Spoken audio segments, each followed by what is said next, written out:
just want to know, like, Akshar Patel being the vice captain. Normally, we see captains and vice captains are indispensable part of playing 11. Akshar's matchups against left-handers has been pretty good. If we look at the bilaterals, so what was the logic of not having Akshar today and having Washington Sundar? If you could just give us a sense.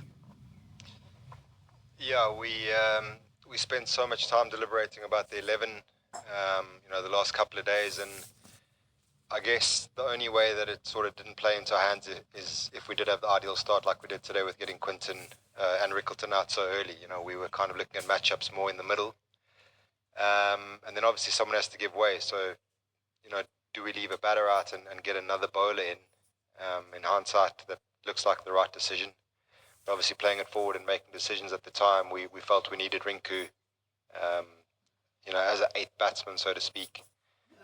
And the decision was based around there. But certainly it's not to take anything away from Axar and his leadership and how important he is to the team. But like we face almost every week to try squeeze 11 places into 15, we're finding tricky, and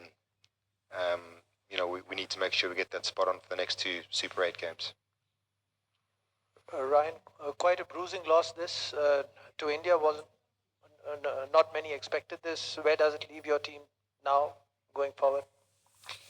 Very disappointed in the performance. But when you set up or set out to win a World Cup, don't expect someone to come deliver the World Cup to you on halfway through the competition. So we understand we've made a lot of mistakes tonight. We understand you probably allowed one mess up in this phase of the competition, and we've messed up on a grand scale, and now the onus is on this group of guys to turn around and put in two solid performances against Zimbabwe and West Indies. Obviously, with the way the group goes, you need at least 4 points to get through now, and it's going to need two big performances and a big bounce back from everyone involved. Tendo, Washi plays for the local IPL franchise, and he was not a regular for his team. Actually, he did not even play he played only 1/3 of the IPL games for Gujarat Titans. In that context, how do you analyze the Washington selection, or you won't consider IPL performance or as any reckoner? I don't think that's necessarily relevant. You got to look up the makeup of his IPL team. We know what Washi's done while he's been with the Indian team, and we judge him on that. And a big part of the strategy today was how well he bowled in the T20 when he bowled in the power play, and that was obviously a big part of the strategy today, going with 3 out-and-out bowlers plus Washi, and two guys making up the fifth bowler. Winning that power play was going to be super important, and we more envisaged him bowling 2 overs in the power play, not knowing that they were going to be 30 for 3. And then obviously it gives you the luxury of slotting somewhere in the order with the bat as well. So on balance, that was a decision, and given the fact that we thought the majority of the threat was going to come from the left-handers, and like I said, we wanted to play the extra batter, so it left us with one choice between Washington and Axar, and today we chose to go with Washi. Tendo, hi.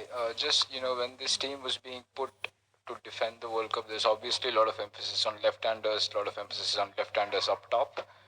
Today, 3 left-handers, all of them dismissed in the power play. Again, South Africa opening with an off-spinner. Will this team management and leadership group have a talk about bringing back somebody like a Sanju Samson just to break that top? Yeah, of course we have.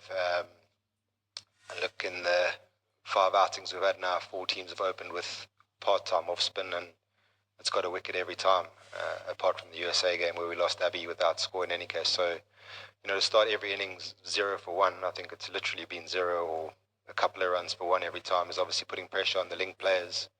Tilak and Sky, their role is to link up with the guys at the back end, and it hasn't gone that way. And look, there's a lot of inexperience in the team, and you want a settled team. These guys have done it all before. They're all fantastic players. So, do you stick with Twist? Do you stick with the guys who we feel have performed really well over the last 18 months and who are maybe shy of a few runs now? Or do we twist and bring Sanju, who's also a fantastic player and obviously helps with tactically with having a right-hander at the top of the order? And I'm sure that'll be a talking point over the next few days going into these 2 very important games.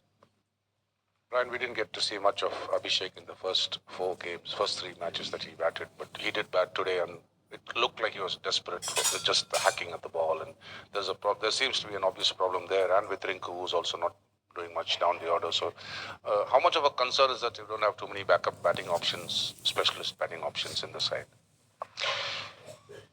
It is a concern. The bulk of the runs are coming from the. Surya's been obviously very good, and obviously Shivam's been very good. And like I say, you've got 4 quality players there who haven't delivered so far in this, or up to this point in the competition.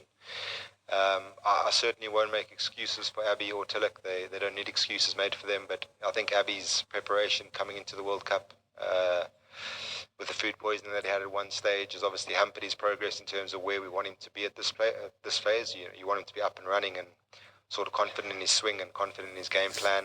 And when you score 3 zeros, that is going to start weighing on you.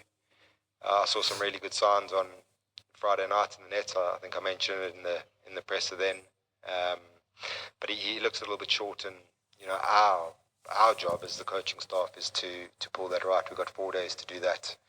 Rinku, I think that number 7, 8 position has become incredibly tough in T20 cricket.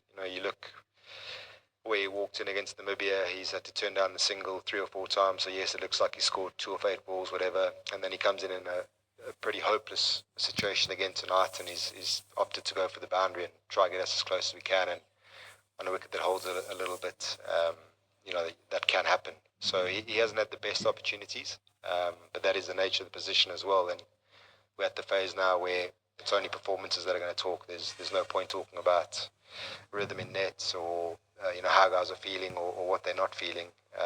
It's time to pull our sleeves up and get performances out of all the players. And like I just said there, that's the challenge for the staff along with the players now, to regroup and put in a big effort leading up to the next game against Zimbabwe. Ryan, just an extension of this Akshar and Washington thing. How difficult is it to leave out a vice captain? You left out Shubman Gill. Obviously, you took a hard call here. You're telling your vice captains you're not good enough tactically or technically to play in big games, especially when Akshar has done well against this team in a World Cup final, batting at number 5. And telling him that Washington Sundar, who has not been established as a T20 batter, can do a better job at 5. How big a call was that? I don't think it's as straightforward as that. Like I alluded to earlier, in our analysis, we thought the biggest threat was going to come from Quinton and Ryan Rickleton and David Miller. And when you can only choose one of the 2, we thought someone who can bowl in the power play, like I mentioned, or Aksa obviously occasionally bowls in the power play, but we feel we've got Washi to a point where he's found a way of being effective in the power play. And he obviously didn't bowl in the power play tonight, so it looks like we've purely gone on who's going to bowl through the middle, in which case you would choose Aksa. But the strategy was around that, and I think